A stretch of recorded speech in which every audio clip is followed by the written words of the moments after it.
Olá pessoal, vamos iniciar mais uma resenha do Blog dos Imóveis, uma resenha imobiliária. Olha só, hein? Hoje o assunto vai pegar fogo. Você vai ter aí um profissional da área, o que a gente chama no português correto de especialista. Então eu peço a você que está sendo notificado, está chegando agora, pega esse aviãozinho aí, ó, e compartilha com todo mundo. Compartilha porque é um assunto de interesse de todos os profissionais do mercado imobiliário, é um assunto do interesse de clientes, é um anúncio de interesse de todos que tem, de alguma maneira, um envolvimento no mercado imobiliário. Então nós vamos falar de direito imobiliário, perguntas, enfim, vamos debater sobre esse tema. Isso é fundamental, esse é um tema muito importante para todos nós, ok? Eu sou Rivaldo Gomes, do Blog dos Imóveis e da Fórmula da Venda de Imóveis. O Blog dos Imóveis, gente, é o nosso site, é a nossa comunicação com o público e com os profissionais. Então nós temos o blog e temos o canal no YouTube do Blog dos Imóveis. E a Fórmula da Venda de Imóveis é a nossa metodologia de trabalho, é onde a gente dá a base para o corretor de imóveis desenvolver um trabalho de excelência. Ele gera habilidades para desenvolver esse trabalho, porque o Cresce habilita e a Fórmula da Venda de Imóvel qualifica. Isso é fundamental. É um trabalho que a gente já faz há muito tempo. Eu estou nesse mercado há mais de 40 anos, vendendo, gestão de time de venda, gerência de venda, enfim, é um mercado onde eu estou mergulhado praticamente a minha vida toda. Por isso a gente desenvolveu um projeto há alguns anos do Blog dos Imóveis e da Fórmula da Venda de Imóveis. Inclusive sugiro que os profissionais da área adquirem o livro A Base da Venda de Imóveis, que é um sucesso no Brasil todo. Se você não tem, pegue o seu e vá ler o livro, porque ali tem 28 capítulos do mais importante. E hoje nós vamos tratar do tema do direito imobiliário com o doutor Eduardo Luquezzi, um especialista na área. Ele já está na sala e nós vamos aqui chamá-lo, vamos aqui buscar o doutor Eduardo entrar aqui com a gente, vamos debater sobre esse tempo que nós temos aqui. Deu uma falha há pouco aqui na cidade, acabou a luz, deu um problema aqui estranho, mas já está resolvido, já conseguimos superar essa falta de luz aí, que foi meio estranho. Boa noite, Rivaldo. Opa, doutor, tudo bem? Está me ouvindo bem? Vamos aqui iniciar, vamos debater sobre esse tema. Estou aqui dizendo para o pessoal exatamente da importância de ter assim, conhecimento exatamente do direito imobiliário e, obviamente, os especialistas é quem orienta a gente. A gente, como corretor, nós temos assim uma base muito rala, às vezes, até do direito imobiliário, então a gente tem que estar assim, assessorado por um especialista. Eu sugiro isso sempre, o tempo todo, porque nada melhor do que ser um especialista cuidando dos seus contratos, da sua caminhada. Isso evita problema, evita-se despesa, constrangimento, processo, evita-se muita coisa. Eu entendo que a advocacia, a melhor advocacia é a preventiva. Então, se você pretende fazer algo ou desenvolver um trabalho no mercado imobiliário, tenha a assistência, a assessoria de um profissional da área. Doutor Eduardo, se apresente pessoal, diga aí quem é você, o que você faz, para essa galera entender a importância dessa nossa resenha. Bom, primeiramente, boa noite, Rivaldo, para você e para todo mundo que está acompanhando aí o Blog dos Imóveis. Eu sou um frequentador assíduo aí do blog também. Toda terça-feira eu tô escutando as suas lives aí e aprendendo um pouquinho com os profissionais que você chama aí. E é uma honra ter a primeira participação aí no blog, né? Perfeito. O meu nome é Eduardo Luquezzi, eu sou advogado, formado pela Unijuí, da cidade de Ijuí, em Direito, e sou especialista em Direito Civil e Processo Civil pela Faculdade do Ministério Público de Porto Alegre. Eu já estou nessa caminhada na advocacia já há quase 10 anos, né? Então eu tenho essa cara de guri, como a gente chama lá no Sul, mas já tenho uma certa bagagem aí para trazer e espero poder auxiliar aí o seu público e tirar as dúvidas que forem trazidas a nós. Aí. Muito bem, muito bem. Enquanto o pessoal está chegando, nós aqui estivemos analisando alguns temas e eu queria começar por um tema muito sensível que envolve todos os corretores de imóveis, na verdade, para a gente aquecer esse nosso debate, que é uma matéria, inclusive, que nós publicamos, nós replicamos no blog dos imóveis, em relação à decisão judicial negando a comissão a um corretor de imóvel por visita. Ela foi visitar o imóvel com o cliente e a venda saiu e ela queria a comissão e a imobiliária alegou e fez as alegações dela que ela não tinha prospectado o cliente. Como é que funciona isso, doutor? Explica para o pessoal entender o cuidado que tem que ter nessa relação. O que você sugere para esse pessoal? Então, me parece, Rivaldo, que nesse caso em específico, essa corretora acabou não fazendo jus à comissão de corretagem dela, por ela meramente ter apenas mostrado o imóvel, né, ao cliente, aí, a essa pessoa que foi adquirir, e acabou se judicializando essa situação, e o magistrado acabou por entender que ela não fazia jus ao recebimento. O próprio nome da profissão de vocês já diz, né? Vocês são corretores de imóveis e não meros mostradores de imóveis. Perfeito. Então, o trabalho do corretor é muito mais abrangente do que simplesmente trazer o comprador e mostrar a casa do vendedor e pronto, acabou, né? A gente sabe que a profissão do corretor de imóveis é muito nobre e ela envolve aí a prospecção tanto do comprador quanto do vendedor, a demonstração das condições de negócio, né? Preço, forma de pagamento, modelo de negócio. Então, eu penso que esse caso exclusivo dessa corretora, ela deve ter mesmo meramente mostrado apenas o imóvel, né? O que pode ser feito para tentar se evitar esse tipo de situação chata, né, aí para os corretores? O mundo ideal é que cada corretor faça o seu contrato aí de representação com os seus clientes e se estabeleça nesse contrato os limites da atuação do corretor, né? O prazo, a validade desse contrato, quanto tempo você vai ficar lá trabalhando em prol dessa venda, quais as condições gerais, né, até para se evitar que isso aconteça. A gente sabe que não é tão comum assim, né, às vezes acabam acontecendo essas situações de vendas informais, isso a gente sabe que é comum no mundo aí das negociações de imóveis. Mas o cenário ideal é esse, né, que vocês pré-estabeleçam com essas partes, com quem vocês vão fazer as negociações, as condições de atuação, para que depois não haja nenhuma surpresa de ambos os lados, né? O Código Civil é bem claro em relação a isso, né, doutor? O Código Civil, Rivaldo, ele tem 8 artigos que tratam exclusivamente da corretagem, né, de imóveis, e vocês têm também a lei específica lá do corretor, que foi promulgada lá em 1978, então já é uma lei bem antiga, que também regulamenta algumas situações aí da corretagem, né? Eu até separei alguns artigos do Código Civil para a gente ler aqui, que são interessantes até para fazer um paralelo com a realidade aí do dia a dia, para mostrar para o teu grande público aí que são os corretores, né? Que a gente sabe que são inúmeros corretores que acompanham a tua página aí, até para eles ficarem, de certa forma, com um estado de precaução aí para as futuras vendas deles, né? Vamos trazer o primeiro artigo, Rivaldo, que é o artigo 723. Eu vou ler e depois a gente faz um paralelo com a realidade. Perfeito. Artigo 723. O corretor é obrigado a executar a mediação com diligência e prudência e a prestar ao cliente espontaneamente todas as informações sobre o andamento do negócio. Parágrafo único.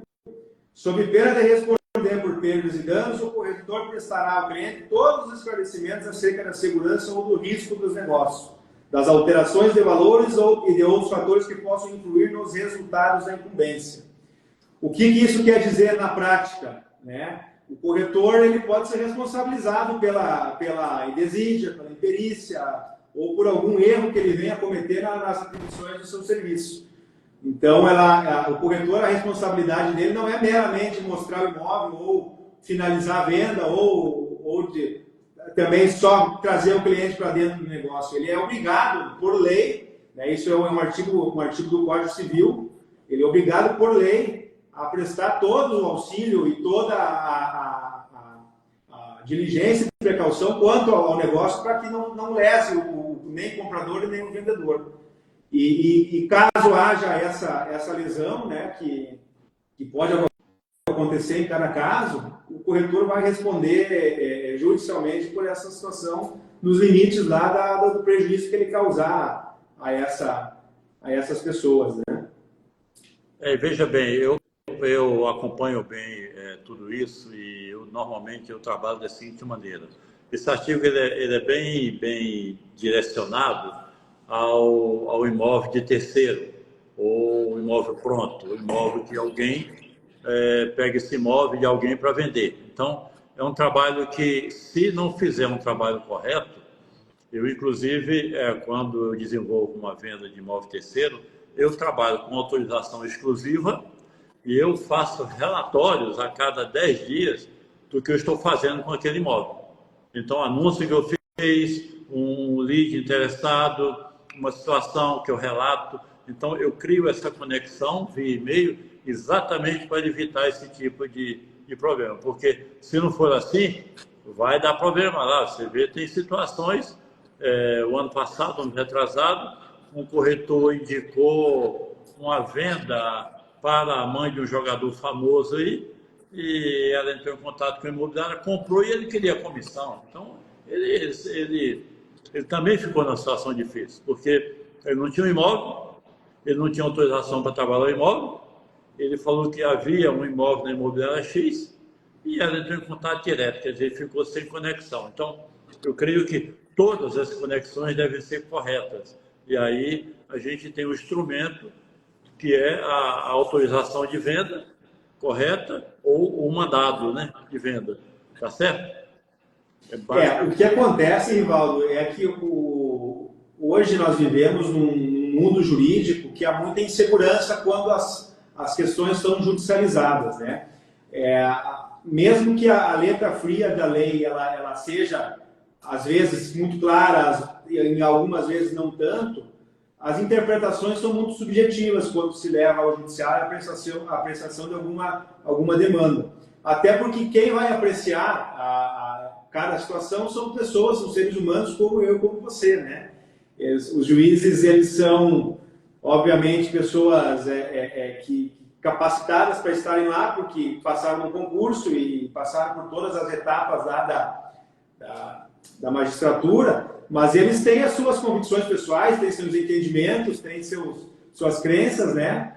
Que vão acabar levando eles a decidir ou por um lado ou por outro. Você pode ver que na jurisprudência hoje, né, a jurisprudência são reiterados julgados sobre a mesma situação. A jurisprudência, às vezes, ela está indo num certo caminho e após alguns anos ela muda de entendimento, ou algum tempo, né? Até porque a sociedade está em constante mutação e está sempre necessitando dessas mudanças, né? Então, por que eu digo isso? Porque é sempre bom a gente já pactuar, vocês pactuarem e deixarem tudo dito antes do que se levar ao judiciário alguma situação que depois tenha que ser apreciada por algum julgador, né? Então é o famoso o combinado não sai caro. O combinado não sai caro. Então, esse caso dessa moça, se ela tivesse combinado, essa corretora tivesse combinado, olha, eu vou mostrar, mas eu quero participar do resultado desse trabalho e deixasse isso claro, era diferente, porque eventualmente o corretor ele vira um turista, fica mostrando imóvel para o cliente, ou um abridor de porta, ou um mero mostrador de imóvel. Isso aí realmente, até porque cria problema, viu? Isso é um problema sério, porque se ele estiver despreparado, nós tivemos um caso muito sério em Brasília, por exemplo, para você entender um corretor que às vezes tá de boa fé, mas ele cria um problema, ele foi visitar um apartamento, são vários casos assim, e foi com um cliente, uma senhora visitou o apartamento, e ela falou que gostou, e ia marcar no outro dia para voltar com o marido. Na verdade, era um casal de assaltantes, ela se despediu do corretor lá embaixo, depois o corretor foi embora, chegou o outro, e ela apertou, chamou no apartamento e falou assim, ó, meu marido chegou, podemos subir aí? Subiu e assaltaram todo mundo. Por quê? Porque para visitar um imóvel também não é só o contrato, tem que ter uma ficha de visita, identificar a pessoa.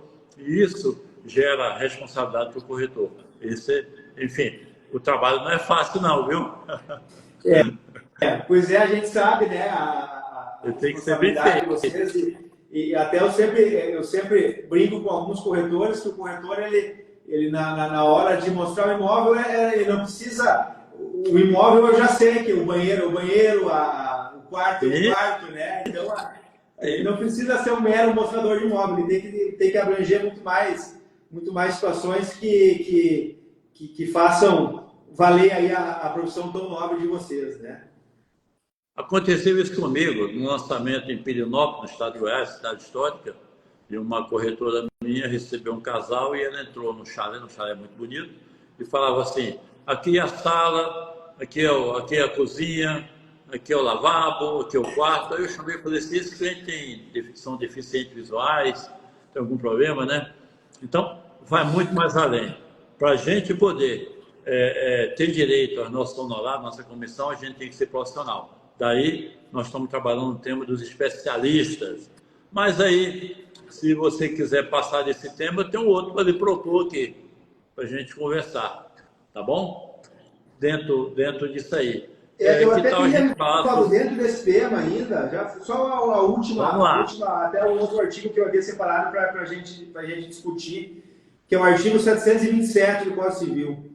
Se o corretor, por não haver prazo determinado no contrato, o dono do negócio dispensar o corretor e o negócio ser realizado posteriormente como fruto da sua mediação, a corretagem lhe será devida. O que quer dizer? Eu acho que isso é muito importante para vocês também aí, né? Bom, eu fiz um contrato com você, Rivaldo, para você vender minha casa e nós pactuamos lá que o contrato em 1 ano de duração, né? E você, durante esse ano de duração, você mostrou a minha casa para o Joãozinho. E o Joãozinho, no momento, se interessou, mas não comprou, ou não podia, ou por qualquer motivo acabou não concluindo a venda, né? E o nosso contrato expirou. Acabou o ano e passou-se o ano e a gente não tem mais a relação contratual de corretor e cliente. E aí, depois desse ano, o Joãozinho vem até mim e compra minha casa. Mas ele chegou até minha casa com o trabalho do corretor que apresentou a casa, o modelo de negócio, quanto que eu queria pela casa, quais as condições, né? Então, aí nesse caso, o corretor vai ser agraciado aí com os seus honorários, né?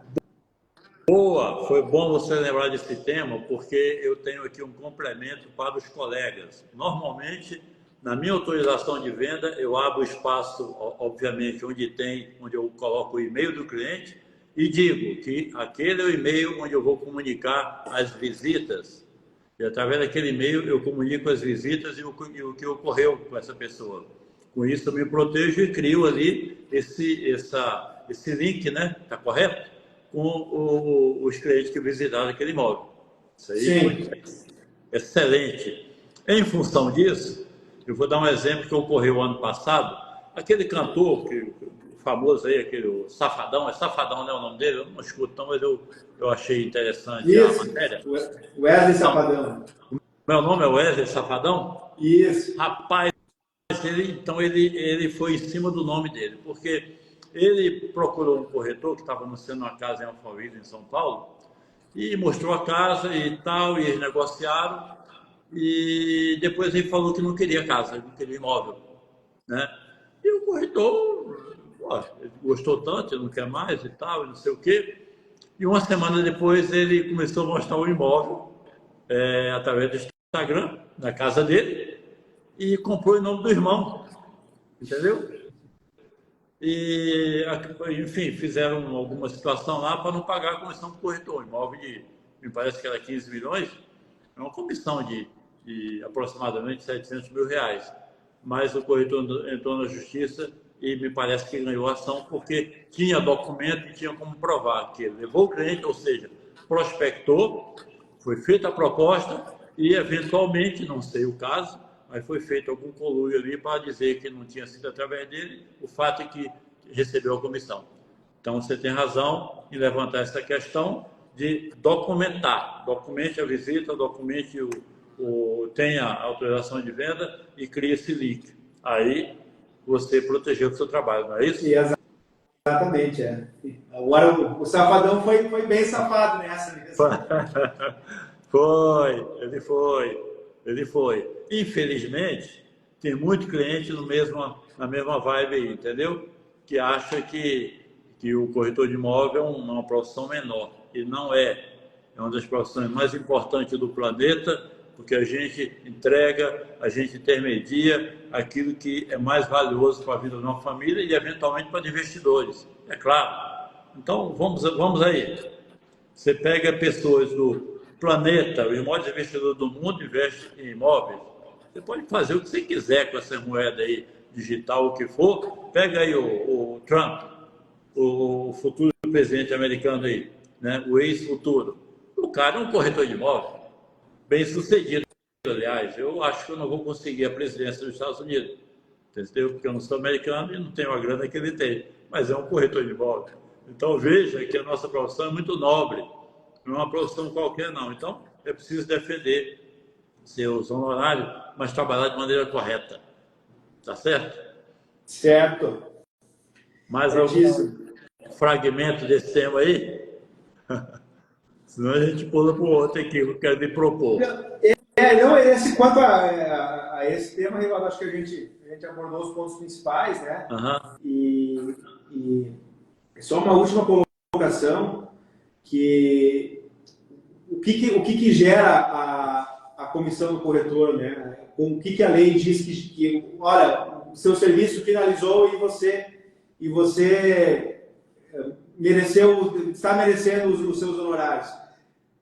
Vou ler de novo. A remuneração é devida ao corretor uma vez que tenha conseguido o resultado previsto no contrato de mediação. Então, o resultado geralmente é a venda, né? Mas a venda compreende tudo isso que a gente falou aí de prospecção e tudo mais, e não meramente a mera amostragem do imóvel. Então, para finalizar esse tema, só para deixar claro. Rapaz, esse tema é muito rico. Esse tema cabe uma live inteira. A nossa só tem 1 hora, já comemos aí 24 minutos, mas esse tema é muito rico. Eu quero dizer para todo mundo que nós vamos iniciar um podcast numa rádio de Luiz Eduardo, e sem ser esse domingo próximo, vai ser 1 hora, e depois nós vamos voltar a esse tema, porque eles são muito importantes. Mas, caramba, eu separei aqui 4 temas para nós e eu estou vendo que o negócio não vai dar tempo. Mas vamos lá. Dentro disso aí, tem uma coisa muito corriqueira no mercado, doutor Eduardo, e que os corretores correm um risco muito grande e às vezes vão encalacrando o cliente numa situação dessa, que é o tal do contrato de gaveta. Esse é um vício perigoso. Qual é a sua mensagem em relação a esse tipo de contrato? O que fazer com isso? O contrato de gaveta, Rivaldo, o próprio nome já diz, né? O contrato de gaveta. Por que ele tem que ficar dentro da gaveta? Por que ele não pode ser publicizado? É porque algum problema ele tem, né? Alguma situação ele quer burlar, ou alguma coisa tem a se esconder. Então, o contrato de gaveta ele é um dos geradores dos problemas que a gente tem fundiários hoje espalhados em todo o Brasil. Tem um dado oficial, tá, do Ministério do Desenvolvimento Regional, que metade dos imóveis no Brasil não estão regularizados. Olha só. São cerca de 60 milhões de imóveis urbanos hoje no Brasil.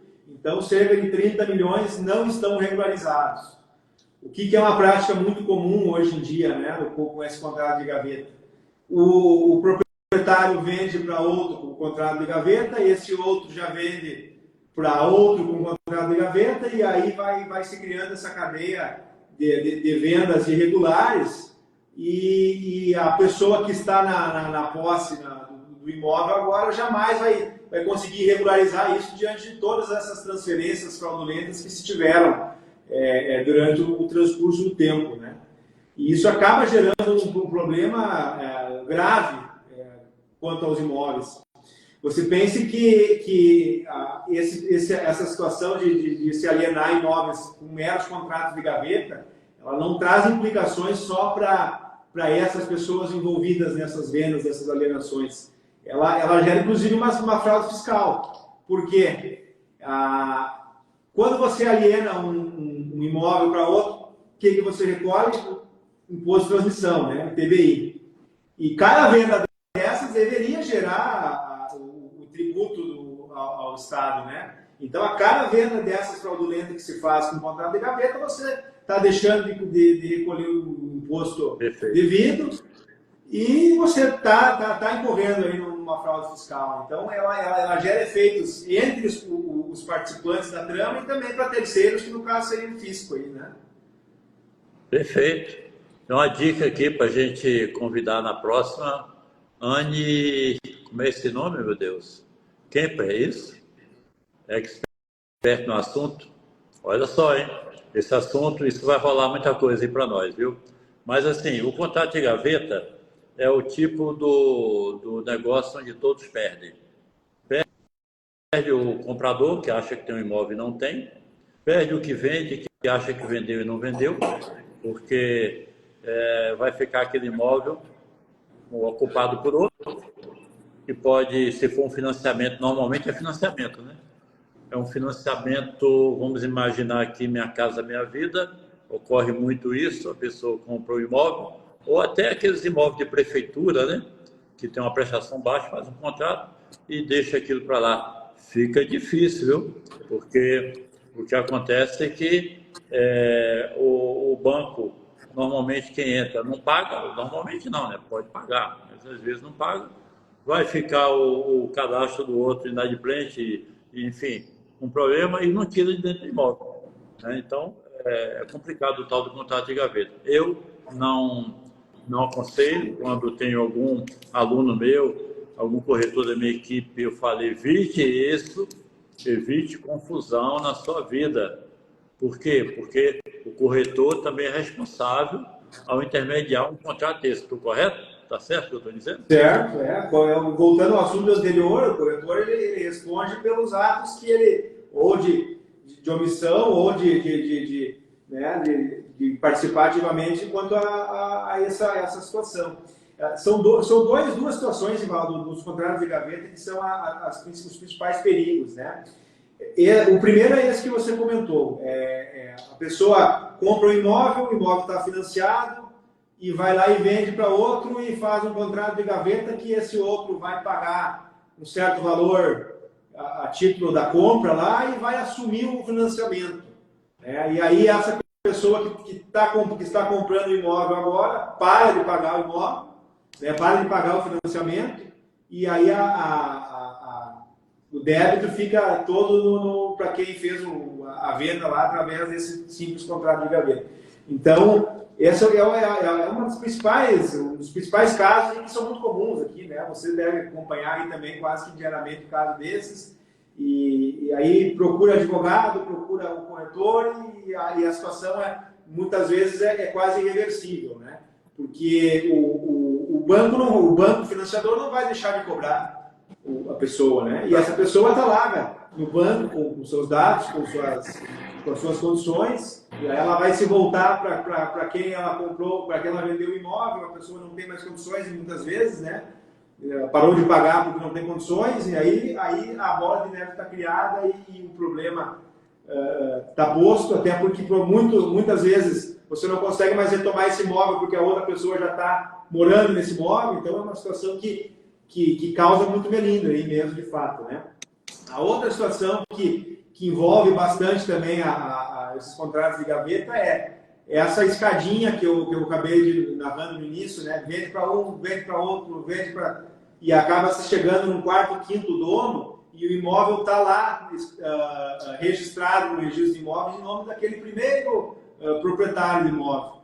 E muitas vezes esse primeiro proprietário contrai alguma dívida com alguém, essa pessoa é executada judicialmente por essa dívida, e o imóvel é penhorado, é levado a leilão, é levado a qualquer tipo de expropriação judicial aí, e quem é o prejudicado é quem está na posse agora, né, que foi o último comprador. Então, nesses casos, o que se faz? Tem que se contratar uma peça importante na engrenagem que se chama advogado. O advogado vai ter que entrar com um processinho que se chama embargo de terceiro, né, para tentar resguardar os direitos desse terceiro, que é o atual lá possuidor do imóvel, e tentar fazer com que ele não perca esse imóvel diante de uma dívida que não é dele, né? Que não pode dizer que ele não sabia, né?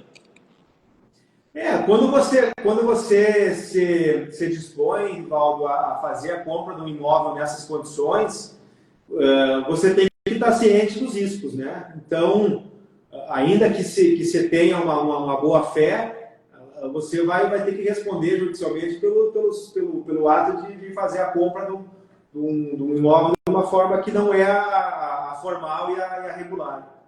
A regular, essa coisa todo de mundo não sabe. Sabia, não cola. Oi? Essa coisa de não sabia, não cola, né?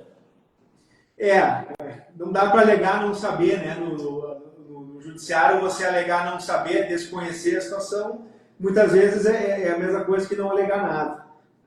Toda pessoa sabe que a compra e venda ela se perfectibiliza lá com a escritura de compra e venda no cartório responsável e depois com o posterior registro, né? Não são com meros contratos de gaveta aí. Pessoal, contrato de gaveta é uma assombração, hein?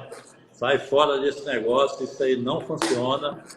É aquele, se for por conta de um valor qualquer, não compensa, porque vai dar problema. Não tem como, eu estou arrumando aqui meu telefone, não tem como dar certo um negócio desse. Começa errado, termina errado. Eu comecei aqui nossa resenha dizendo que, na minha opinião, o melhor tipo de advocacia é o preventivo. Então, vai fazer um negócio, consulte um especialista e aí você vai fazer com segurança. Não tem outro jeito. Correto, doutor? Correto. Até essa situação dos contratos de gaveta ela acaba até trazendo serviço para os advogados, porque depois acaba tudo judicializado, né, Ivaldo? Então, mas obviamente que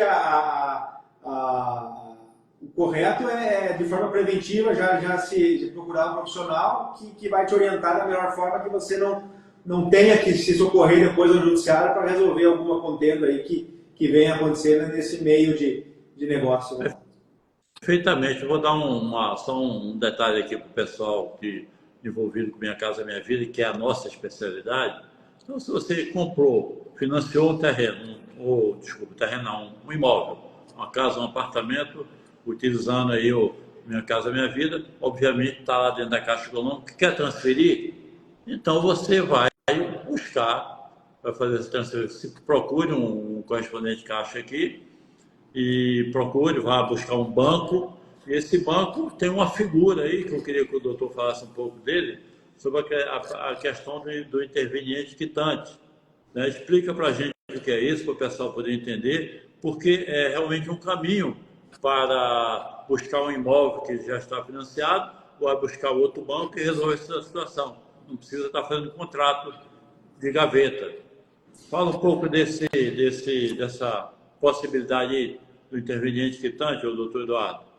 Então, o interveniente quitante ele tem um nome que assusta um pouquinho, né? Ele é um nome um pouquinho complicado, mas é bastante simples de entender a figura do interveniente quitante, né?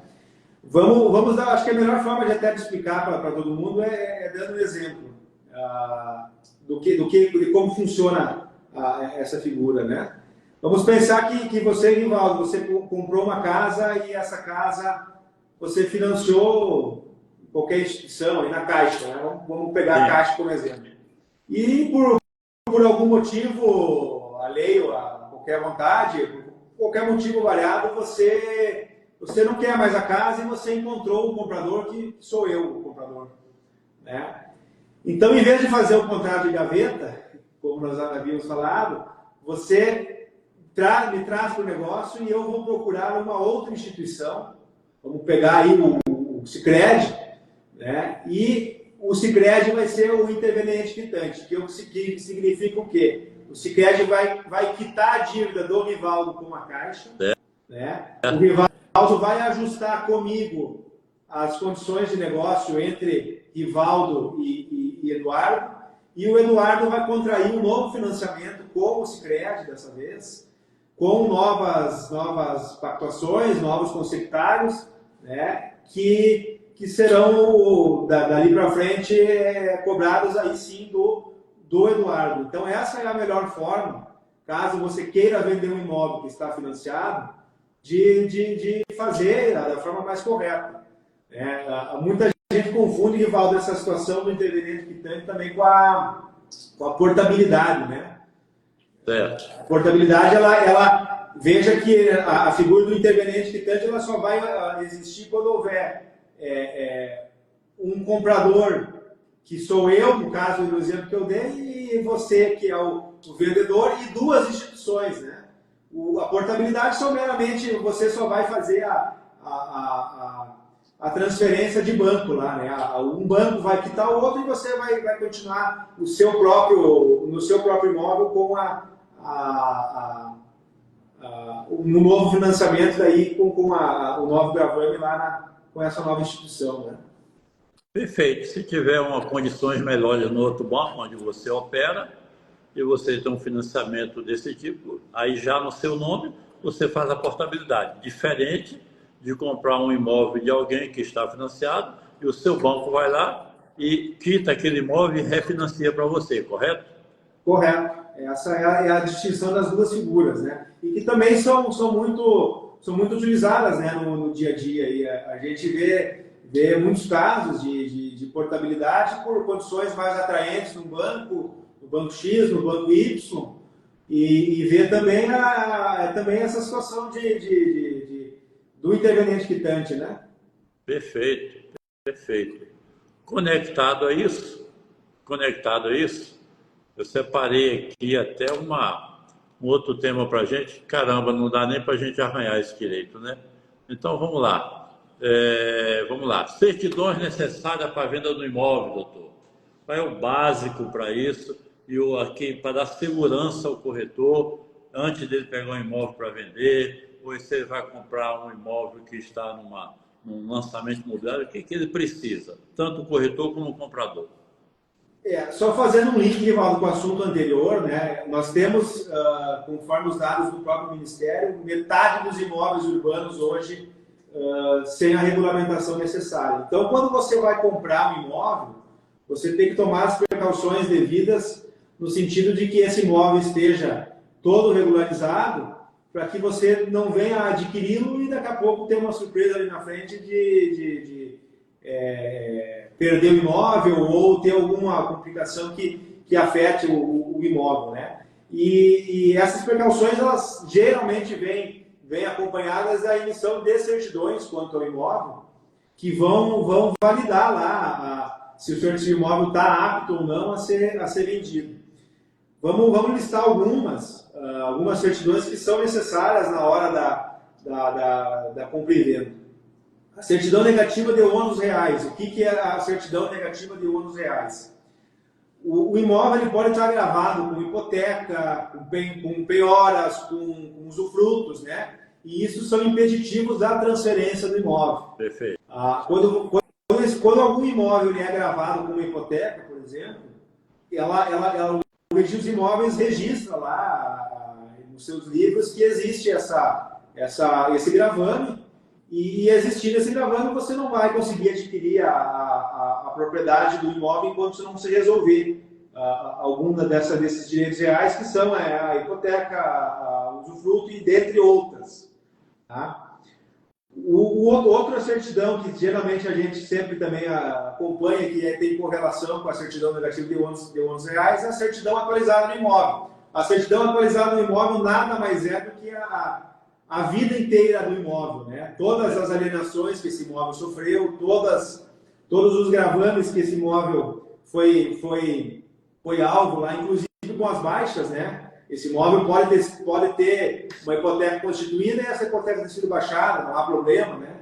Então, a certidão atualizada do imóvel, a matrícula atualizada, como a gente chama, né? Ela vai dar um tom aí para quem vai comprar de segurança. Outras certidões também que são exigidas na compra do imóvel é as certidões de tributos, né? Tanto municipal, quanto estadual, quanto federal. Se sobre esse imóvel tiver algum débito de qualquer ordem tributária, você não vai conseguir lavrar a escritura. Né? A escritura ou tranca lá na escritura ou no registro. Até você pode, em alguns casos, dispensar essas certidões, mas depois você vai ter problema, né? Você vai ter problema porque o imóvel está com esse débito fiscal que vai disponibilizá-lo.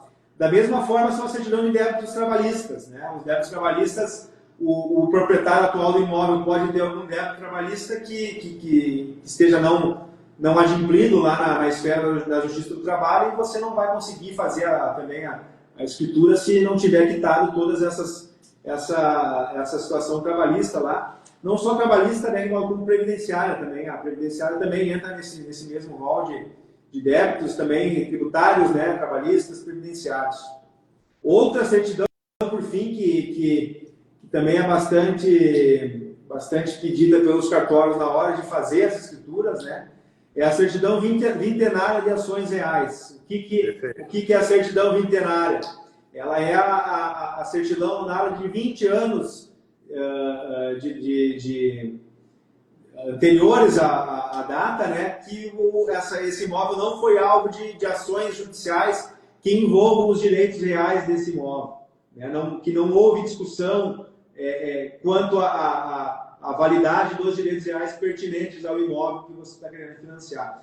Essas são algumas certidões, Evaldo, que os cartórios mais têm pedido. Mas eles podem exigir outras aí de qualquer ordem, né?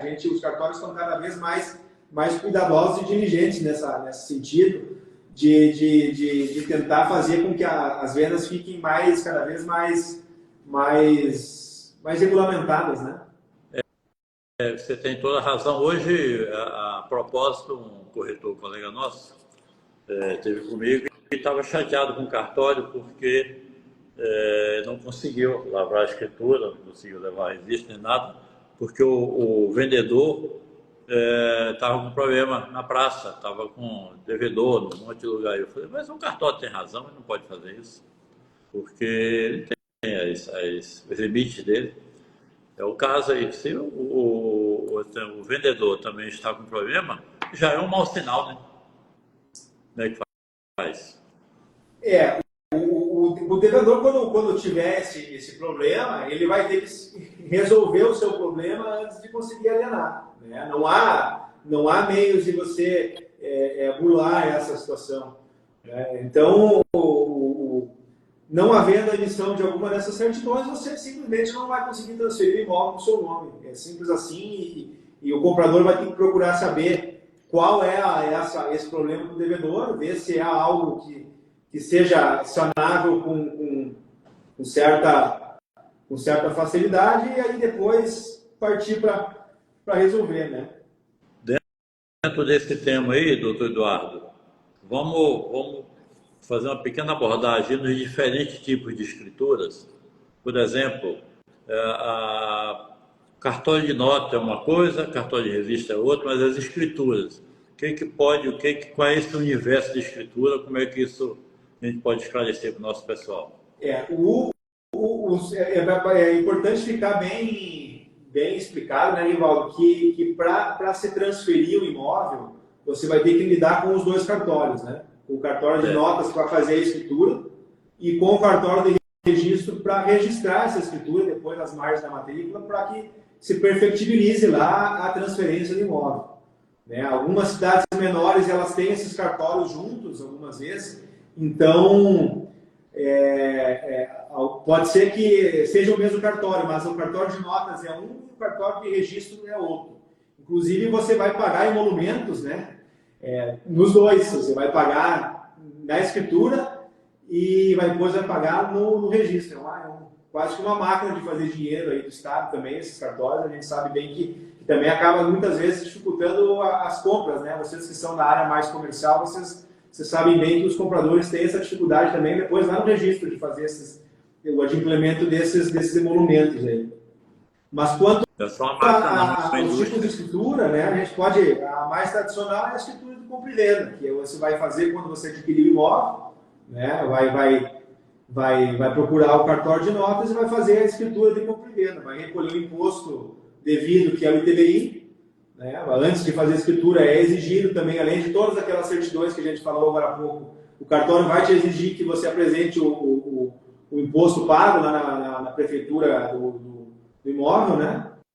Outra escritura que a gente pode também trazer é a escritura de doação, né? Também é muito comum no cotidiano, aí você também vai, pelo instrumento público que você vai fazer a sua escritura de doação lá, vai recolher também o imposto devido, que é o ITCMD, que é um pouquinho diferente lá do ITBI. Escritura de permuta, né? Também é outra muito utilizada. Permuta ou permuta com torna, algumas vezes também a mais comum é com torna, até a gente sempre tem alguma diferença entre dois imóveis. Até a escritura de permuta, Rivaldo, ela gera bastante dúvida se recolhe imposto ou não. Você está trocando um imóvel de mano com o outro, como nós dizíamos, né? Há a incidência do imposto ou não? Sim, os dois vão recolher o ITBI, né? Tanto quem vai dar o imóvel para o outro, quanto o outro para um. Então, também é uma situação que gera um pouco de dúvida, às vezes, na cabeça de algumas pessoas, mas o Estado não perdoa, não. É dos dois lados, viu? A contraprestação aí do imposto, né? Aí tem algumas escrituras até um pouco de menos uso, né? A escritura de dação e pagamento, de perda de imóvel na inadimplência. Tem outra de bastante uso também, que é a de cessão de direitos, né? A gente está toda hora cessionando direitos de qualquer ordem aí para outras pessoas. Hoje em dia tem saindo um pouco da área dos imóveis, né? A gente vai ter as escrituras aí de casamento, do união estável, até de namoro tem hoje em dia, né? Já tem esse instituto aí que os dois contratantes vão lá e querem deixar claro que não possuem nenhuma união estável nem nada disso, então eles fazem até a escritura de namoro. Então tem todas essas escrituras, as mais conhecidas, né, para a gente trazer aí para a discussão. O que seria, Rivaldo, a escritura? Qual é a definição conceitual de uma escritura? A escritura nada mais é do que a declaração de vontade de uma ou de mais pessoas que o tabelião ou o registrador, né, ele com a sua fé pública vai transcrever a vontade dessas pessoas. Então, só para conceituar o que é uma escritura, o tabelião com a sua fé pública, ele diz, olha, está vendido um imóvel tal, está permutado um imóvel tal, está doado o imóvel tal. Perfeito, perfeito. Então, olha só, vamos imaginar aqui, estou partindo do seguinte princípio. Vamos pegar na área rural. Eu tenho uma posse na área rural, mas não tenho a escritura, ok? Então, o que caracteriza o domínio de um imóvel? É a escritura e o registro, está correto? Correto. O domínio, a propriedade, ele é caracterizado pelo registro, né, das margens da matrícula da propriedade. Pela posse física do imóvel. Os institutos, Rivaldo, da propriedade e da posse, eles não se confundem, né? Às vezes você pode ter a posse e não ter a propriedade, e você pode ter a propriedade e pode não ter a posse, né? Então, é bastante importante que isso fique bem claro. Vamos dar um exemplo, por exemplo, você tem um imóvel e você arrendou para outra pessoa.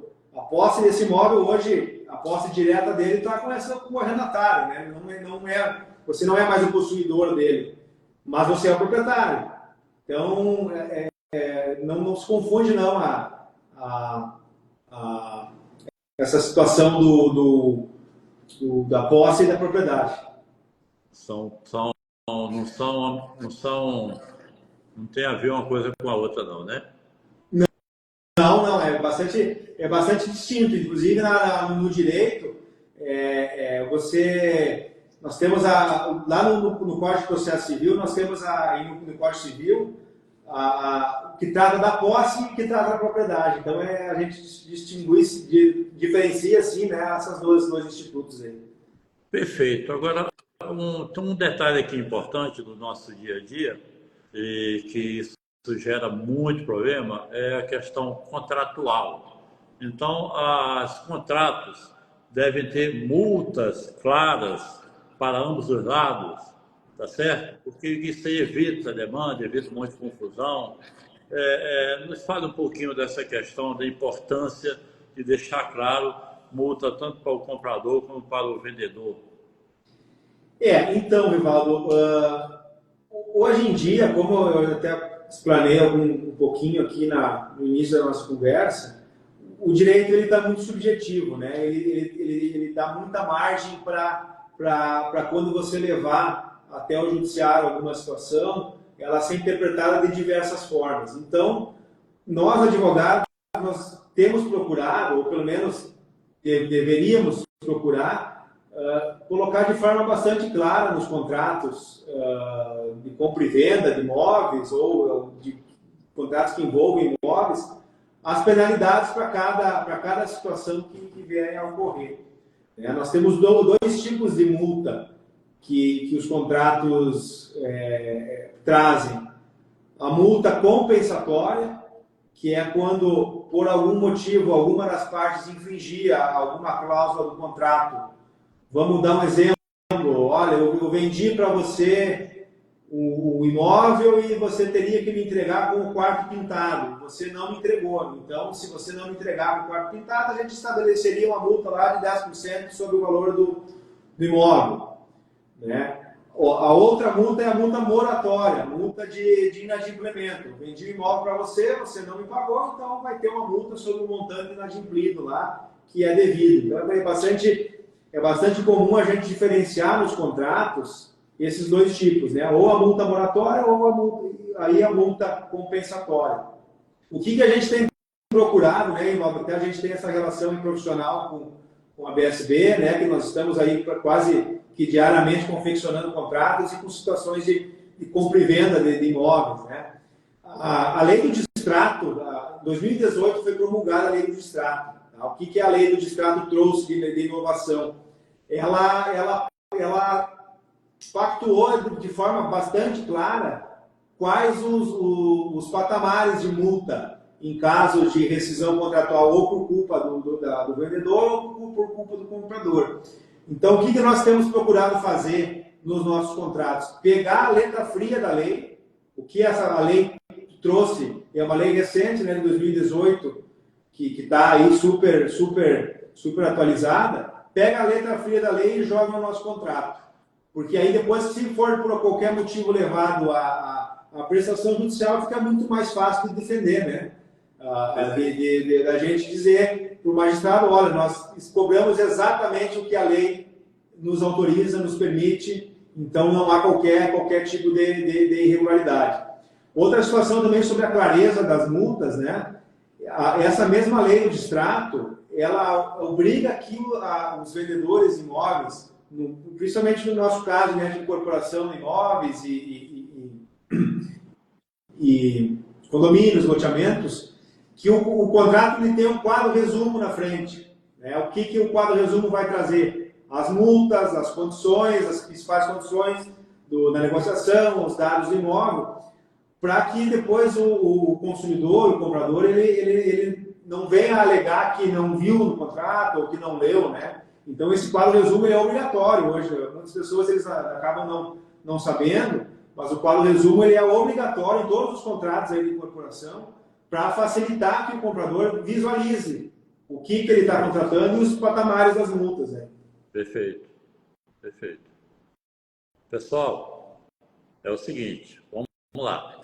1 hora, está dando 1 hora aqui essa nossa resenha. O tempo voou, nós temos muito mais coisa para Então tem que fazer a conversar. parte 2 aí, João. Oi? Vamos ter que fazer a parte 2, eu acho. Vamos fazer a parte 2 e provavelmente outra, porque o tema nosso aqui são os especialistas, né? Tanto por parte do corretor, como as pessoas envolvidas nesse mercado imobiliário, nesse mercado imenso, essa máquina de construções e investimentos. É muito rico o nosso mercado e a gente não pode andar, não tem como andar sem ter uma boa assessoria imobiliária, porque vai dar problema. Você vai ter que mudar do país se tentar fazer negócio de qualquer jeito. Não compensa. Você de qualquer cidade do Brasil, nossa resenha vai subir para o YouTube mais tarde, vai assistir essa nossa resenha a qualquer momento, qualquer lugar do Brasil. Se vai fazer um negócio, procure uma orientação de um profissional, de um especialista, no caso nosso aqui do direito imobiliário. Não faça do jeito, não fique copiando no Google, contratos que estão no Google, situações desse tipo, porque você vai arrumar um problema. Doutor, sua palavra final aí nesse momento, depois nós vamos voltar para outro, para a gente poder encerrar a nosso debate aqui, que não é nem um debate, foi uma aula sua. Eu agradeço pela aula, né? Então, Rivaldo, primeiramente agradecer você pelo espaço aí, né, de poder falar no blog dos imóveis e só deixar, nós temos também, nós temos a nossa página do escritório, só deixar para o pessoal, quem queira seguir o nosso arroba aí, né, o arroba é Pedraz Advogados, a gente também posta ali sobre direito imobiliário, dentre outros assuntos, então fica o convite aí para os ouvintes seguirem a nossa página também, e eu fico à disposição para a gente fazer a parte 2 também, né, e seguir aí no mundo do direito imobiliário. A gente tem esse contato quase que diário aí, né, Rivaldo, das situações da empresa que a gente, você é o chefe de vendas aí, é o advogado, então a gente está sempre trocando ideia aí, procurando exatamente. Melhorar as condições para todo mundo. Nós vamos fazer o seguinte, você vai fazer um resumo disso, um artigo específico de um tema, que nós vamos publicar no blog dos imóveis, com todos os contatos, com tudo arrumado, porque fica até melhor para todo mundo. Pega um tema desse, o mais importante aí, que você achar nesse momento, depois a gente faz outro, e nós vamos publicar no blog dos imóveis, ok? Bora, estou à disposição. Doutor Eduardo, muito obrigado pelo seu tempo, pela aula que você nos deu. Nós vamos ter outras oportunidades, com certeza, ok? Agradeço a todo mundo pelo tempo, por tudo que nós estamos fazendo aqui. Agradeço mesmo e até a próxima semana com mais uma resenha imobiliária, com mais um especialista do mercado. O doutor Eduardo vai voltar, hein? Prepare-se, doutor, que nós vamos tomar mais tempo seu. Muito obrigado por tudo, pessoal. Uma boa noite. Tá bom, Rivaldo, boa noite. Até a próxima. Até mais. Tchau.